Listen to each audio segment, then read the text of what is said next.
சதுர்த்தி பக்கமாக வந்துருச்சு.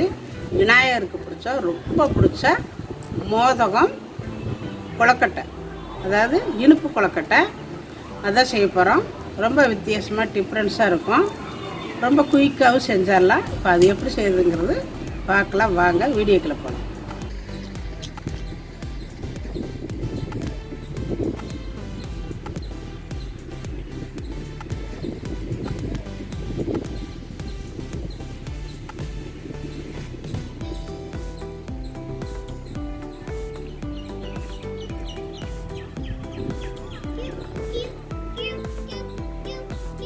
கொழுக்கட்டைக்கு தேவையான பொருட்கள் பார்த்துடலாம்.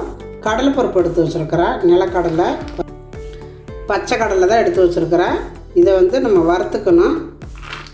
எள்ளு எடுத்து வச்சுருக்கிறேன், வெல்லம், கொழுக்கட்டை மாவு, வெண்ணெய், 4 பச்சை மிளகாயை மிக்சியில் போட்டு அடித்து அதனுடைய சாறு எடுத்து வச்சுருக்கிறேன். இப்போ இதெல்லாம் சேர்த்து எப்படி செய்கிறது அப்படிங்கிறத பார்க்கலாம். கடலைப்பருப்பு இப்போ இதை வறுத்துக்கலாம். நீளமான ஸ்பீடில் வச்சுக்கணும் அடுப்பை, இல்லாட்டி சட்டுன்னு கருகிடும். பாருங்க, நல்லா பொரியும், சத்தம் கேட்குது பாருங்க. இது நல்லா வறுத்தாச்சு. இப்போ இதை வேறு பவுலுக்கு மாற்றிக்கலாம். இப்போ எள்ளு வறுத்துக்கலாம். எள்ளு உங்களுக்கு வெள்ளை எள்ளு, கருப்பு எள்ளு எது வேணாலும் சேர்த்துக்கலாம். நான் கருப்பு எள்ளு தான் எடுத்துருக்கிறேன். இது கொஞ்சம் கருப்பாக இருக்கும், இருந்தாலும் இதுதான் நல்லது. எள்ளு நல்லா வறுத்தாச்சு, போதும். அடுப்பு ஆஃப் பண்ணிக்கலாம். இப்போ வானொலி அடுப்பில் வச்சுருக்கிறேன். 1 கப்பு மாவுக்கு நான் 1.5 கப்பு தண்ணி விட்டுக்கிறேன். பச்சை மிளகாய் சாறு இப்போ அதையும் சேர்த்துக்கலாம். இது சேர்க்கும் பொழுது ரொம்ப நல்லாயிருக்கும். நம்மளுக்கு உள்ளே இனிப்பு, வெளியில் காரம், சூப்பராக இருக்கும். அதில் சேர்த்துக்கலாம். உங்களுக்கு எந்த அளவுக்கு காரம் தேவையோ அந்த அளவுக்கு விட்டுக்கோங்க. நான் 4 மிளகாய் எடுத்து நல்லா அரைச்சி அதனுடைய சாறு எடுத்து வச்சுருக்கிறேன். தேவையான அளவு சால்ட்டு, கொஞ்சம் போல் வெண்ணெய். இன்னும் கொஞ்சம் வெண்ணெய் இருந்தால் சேர்த்துக்கங்கிட்ட இவ்வளவு தான் இருக்குது, அதனால் நான் கம்மியாக தான் போடுறேன். இன்னும் கொஞ்சம் சேர்த்து போட்டுக்கிட்டிங்கன்னா நல்லாயிருக்கும். இன்னும் இந்த அளவு போடணும் 1 கப்புக்கு. அப்போ தான் அந்த கொழுக்கட்டை நல்லா சாஃப்டாக இருக்கும். நிறைய பேர் கொழுக்கட்டை செய்கிறாங்க, வெளியில் ஹார்டாக இருக்கும், உள்ளே அந்த சப்பிங்க நல்லாயிருக்கும், வெளியில் இருக்கிறது சாப்பிட முடியாது. நம்ம வெண்ணெய் நிறையா சேர்த்துக்கிட்டோம்னா நல்லாயிருக்கும். இப்போ நம்ம எடுத்து வச்சுருக்கிற மாவை கொஞ்சம் கொஞ்சமாக போட்டு கிண்டிக்கணும். இந்த தண்ணி ரொம்ப கொதிச்சிடக்கூடாது, கொதிச்சா கட்டி விட்டுரும். அதனால் கொஞ்சம் கொஞ்சமாக போட்டு இப்போ கிண்டிக்கலாம். லைட்டாக போட்டு கிண்டிக்கோங்க. அடுப்பை நல்லா ஸ்லோவிலே வச்சுக்கணும்.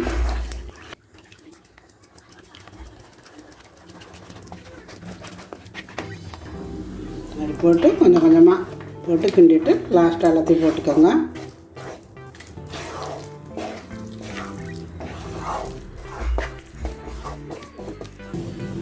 நான் 1.5 கப்பு தண்ணி விட்டுருக்குறேன். ஒவ்வொரு மாவு 1.25 கப்பு விட்டாலே போதும்.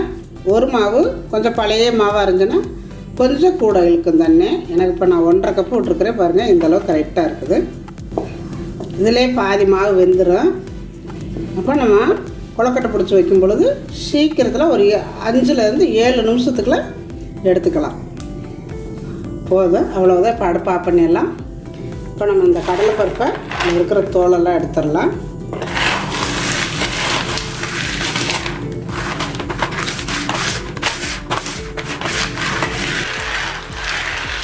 பாருங்க, நல்லா தோலெல்லாம் எடுத்தாச்சு.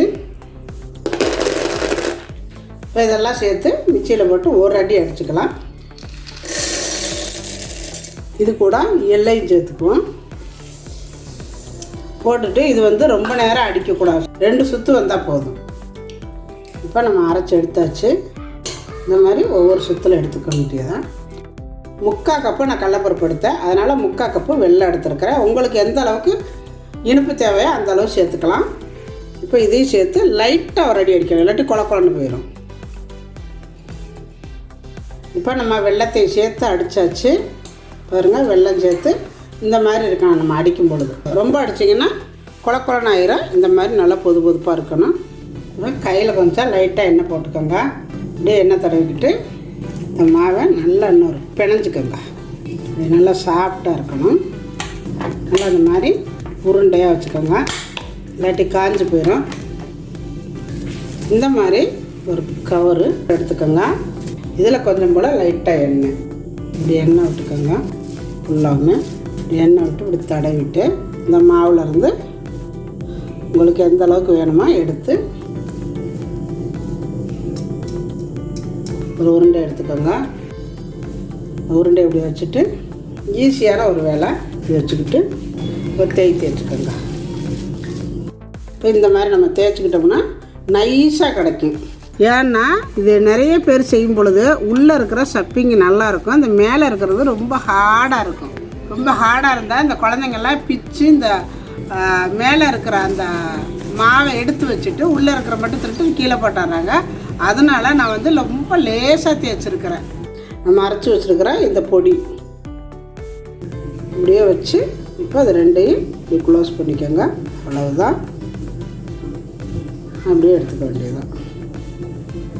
இந்த மாதிரி லைட்டாக ஒரு அமுத்தி விடுங்க சுற்றி. அவ்வளவுதான், அமுத்தி விட்டு எடுத்திங்கன்னா பாருங்கள் இந்த மாதிரி வரும். இப்போ இதே மாதிரியே நம்ம எல்லாமே வச்சுக்கலாம்.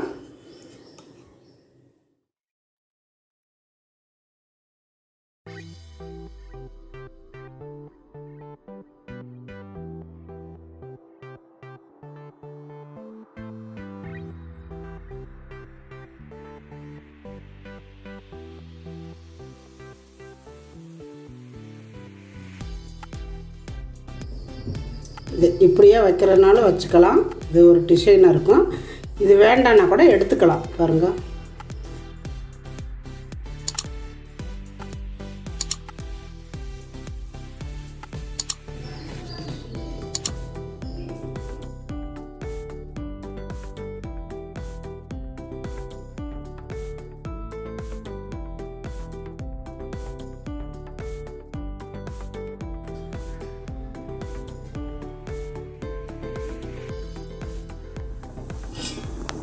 இப்போ இட்லி பாத்திரத்தில் ஒரு தட்டு வச்சு துணியை போட்டு வச்சுருக்கிறேன். நம்ம இட்லி தட்டிலே வைக்கிறதுனால வைக்கலாம், அது கொஞ்சம் வளைஞ்சு அந்த ஷேப்பு கொஞ்சம் மாறிடும். அதனால் நான் துணி போட்டு வச்சுருக்கிறேன். இப்போ இதில் வச்சுக்கலாம்.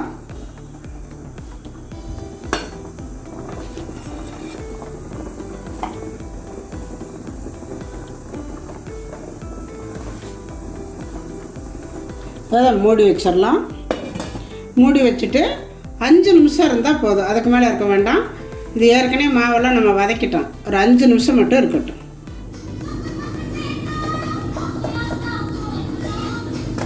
பாருங்கள் வெந்துருச்சு. 5 நிமிஷம் தான் ஆச்சு. நம்ம ஏற்கனவே மாவு வதக்கினதுனால நல்லா வெந்துருச்சு. இப்போ எடுத்துக்கலாம்.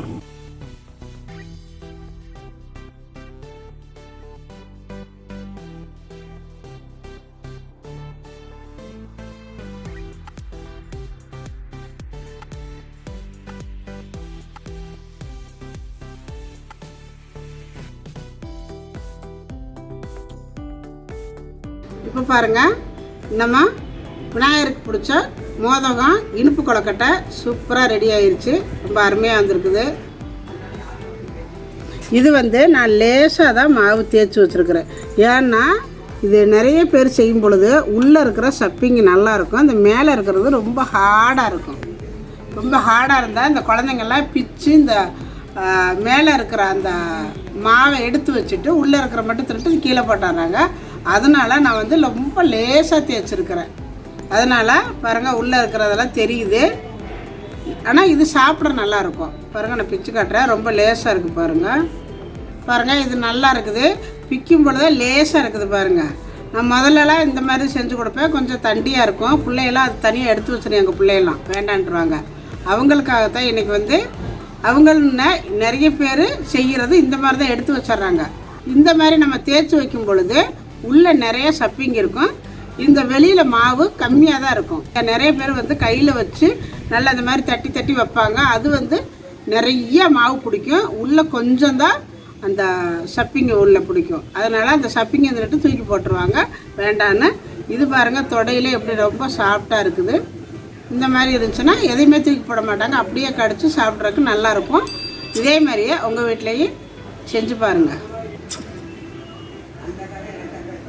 பாருங்கள் எவ்வளோ லேசாக இருக்குது பாருங்கள்.